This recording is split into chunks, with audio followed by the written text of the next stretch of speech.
Hey yo, SIR, salute. Want to welcome y'all to the Surreal Life and also welcome you to Ground Sounds. So, shouts out AD, shouts out CLE, shouts out the city, uptown, downtown, Switzerland. Biggest thing to hit the streets since the concrete. And check out for that Surreal Life coming soon, man. We're going to hit the streets fly like a plane crash. No deaths, though.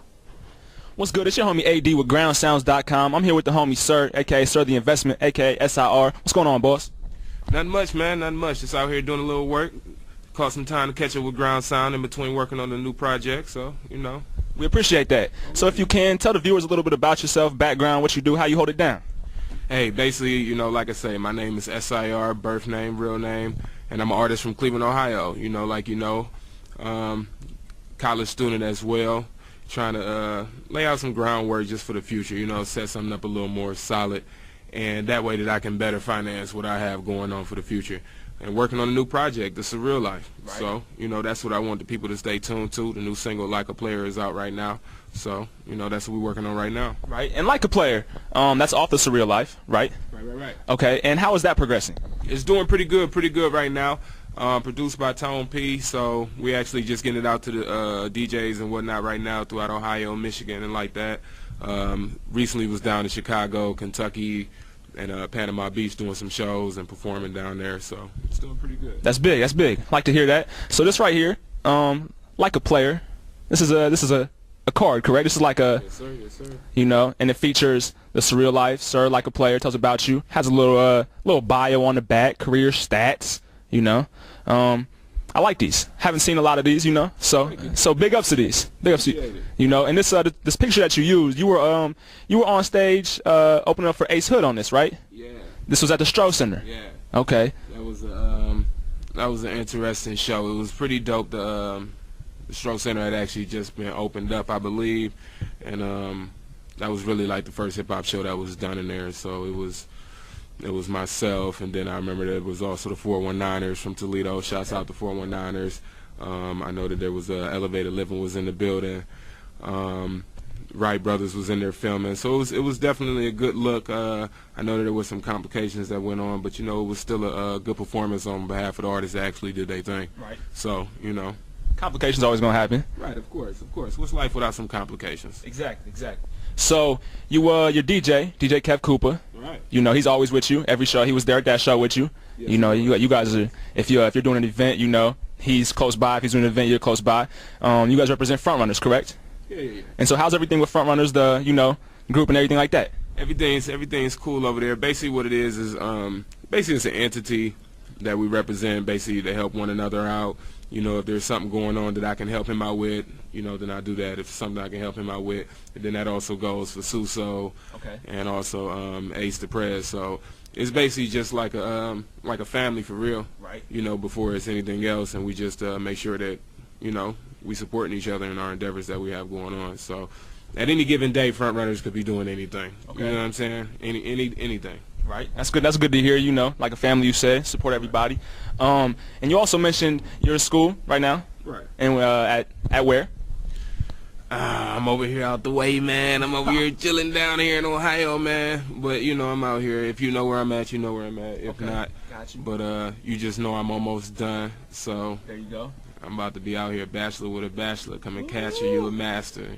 So spit knowledge already. We out here. So is it true that you traded in a Jag for school?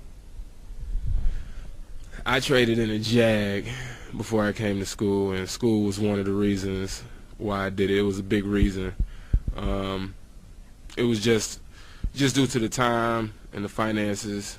You know what I'm saying? I felt like that was something that I needed to do, because it was either stay in the city and probably get myself into a situation where, I might not be free. Right. Or to sort of, get out of that situation and try to get something better going. Okay. So I had to make an option. I was saying I had to trade off what was more important to me at that time. Right. I sit back and I think about it sometimes like, damn, was that the best decision? But at the end of the day, it's always better. It's always more moves to be made. And if I wouldn't have did that, then I wouldn't be here right now talking to you. So that's true. Well, we're glad you did that. Appreciate that. The Surreal Life, you mentioned that. how many more tracks there? I mean, how along is that? What are your plans for that? Endeavors with that project? The surreal life, the surreal life, the surreal life. It's almost done, man. Ooh, okay. A lot of hot producers on there.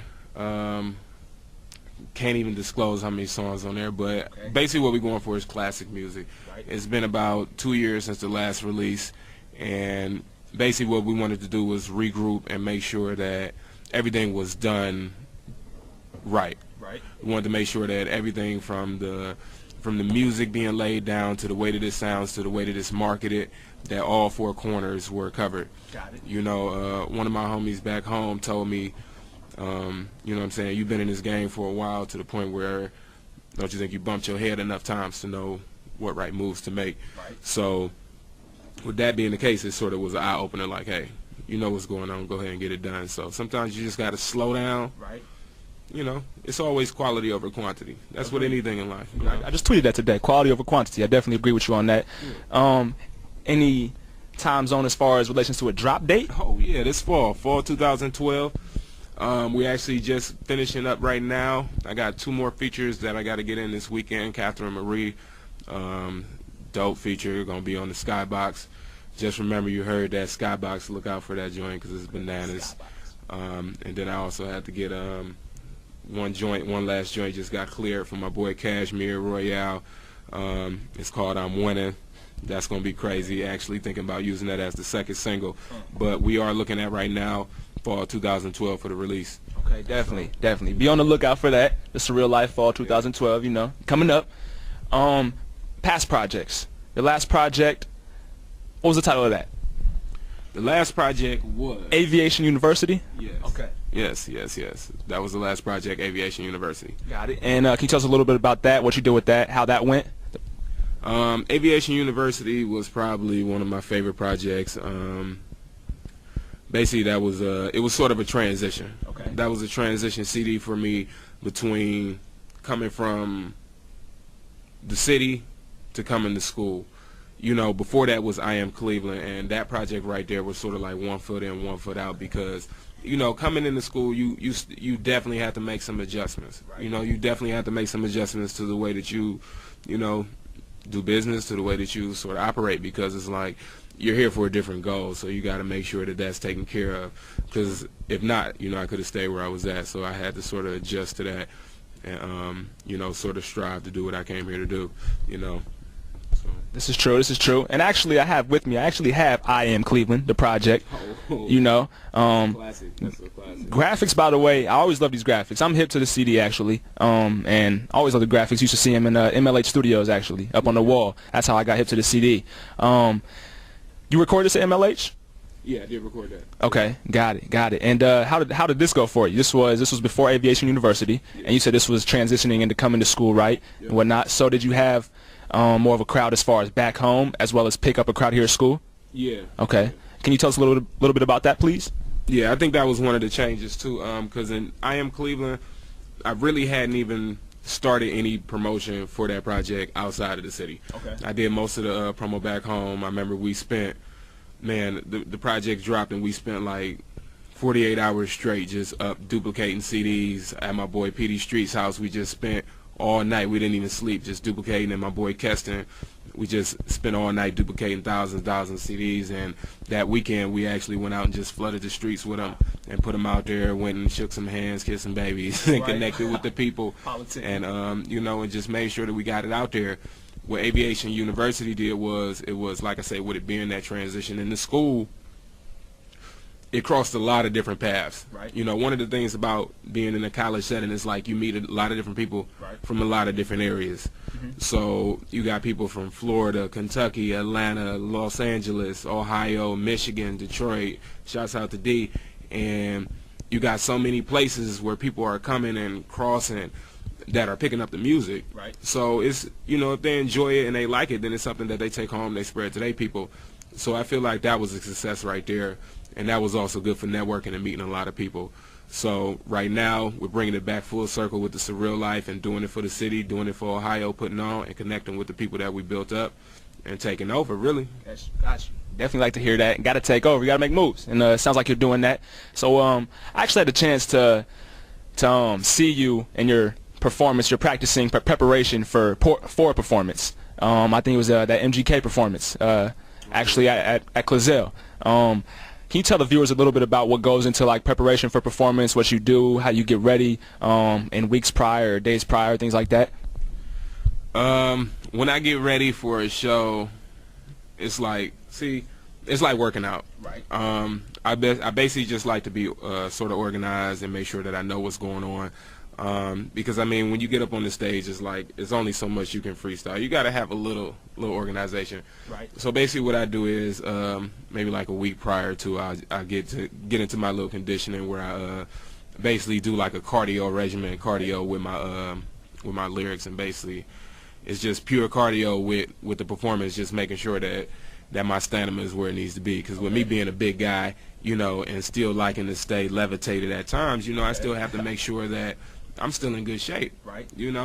And shoot, I just left the gym maybe about a half an hour ago, 45 minutes before I came here. I was working out. So, that's just something that, good health, good mind, good music, good lifestyle. So I feel like all those play a part. So, I make sure that I do that. And then days before we meet up with Kev Cooper comes down.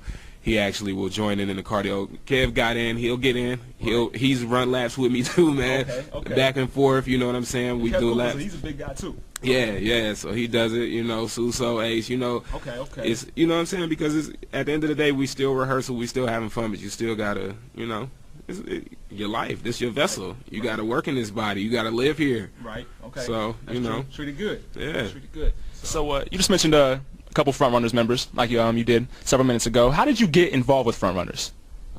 I got involved with Front Runners through the founder who actually had started it up, and he had contacted me and wanted me to be a part of it. Got it. Basically, what it had started out as was more of a marketing, right? More of a marketing and promotion with doing parties and whatnot, and then also trying to expose the artists that were under there, because like I say, I'm an artist, and Suso and Ace are also artists as well. Right. And then with Kev doing his thing, being a DJ outlet. So that was basically the forefront of it, and so I was brought in to sort of help promote and sort of get the name buzzing out here. So that's how I was brought in, to bring that exposure to Front Runners. Got it. Okay, so. Definitely. I see you. You mentioned that Aviation U was one of your favorite projects. Do you have a favorite track, possibly? Not even off the CD, but it's a favorite track in general? Favorite song that you ever done? My favorite song, unreleased, is probably Closer to My Dreams, but that it's a lot of joints on the Surreal Life that's unreleased. That's probably going to change the bar up for that, though. Got it. But probably, Closer to My Dreams probably still favorite right now. Okay. So that those have the potential to be favorite tracks over Closer to My Dreams, possibly. Yeah. Okay. Yeah. We got some classics on there. It's definitely some classics. I'm definitely on the lookout for that. Yeah. Also, I wanted to get into, you have a so-called imposter, possibly, or an imitator, or whatever you want to call it. Goes by Sir the Investment as well. You can actually look him up on YouTube. Not trying to give him exposure or anything, but he's a Philly cat, and he's actually taking your name. How do you feel? How have you dealt with that? How do you deal with that? What do you do?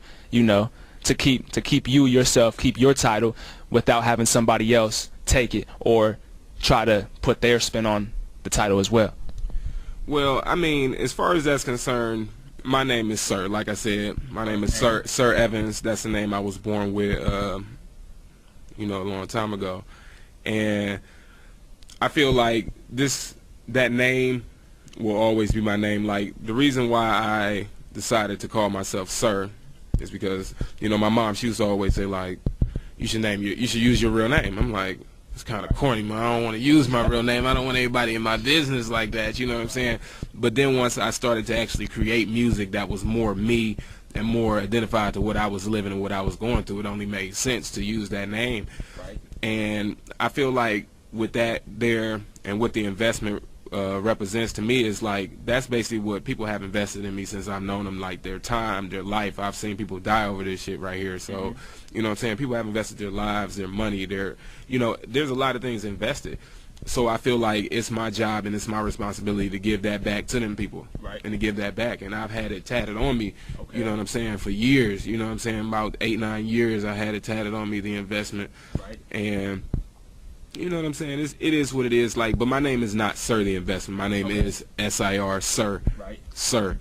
And the first album, majorly recorded, is going to be called The Investment. Okay. So that's where that established from, and that's where that came about. So, you know, to each his own, you know, but that's how that came about. So if you were to come across this person, you know, an actual person, would there be a problem? Would there be conflict as far as, you know, approaching this guy, or this guy, you know, crossing paths with you? I mean, I don't feel as though there's a problem unless problems are created. Okay. But I feel like the issue has never really been addressed to this date right now. So it's like, you know, there's never been any direct contact with him yet. So, you know, I feel like he knows I exist. I know he's out there. So, I mean, you know. Okay. Okay. That makes sense, though. You know, no hostility going on, really. That doesn't need to be going on, which is good. Where can fans and viewers, audience members find your music, contact you, get updated with what you got going on? SurrealLife.com. Okay. SIRREAL life.com. Like Sir Real Life. SurrealLife.com. Got it. Simple as that. And is there anything else that you want to add to the viewers? Just look out for the Surreal Life. It's coming soon this fall. Shouts out to Chemist. Shouts out to Tone P, Cashmere Royale, Annie Up. A lot of dope features. We do got a hot DJ lineup on there. Leave that disclosed until everything's inked up and finalized. And a few hot features, man. But it definitely is going to be the hottest project to date right now. And one of the hottest projects of the year. So, you know, just look out for that. SurrealLife.com is where it's at. We definitely in support of that here at Ground Sounds. I'm AD, Sir, SIR. Salute.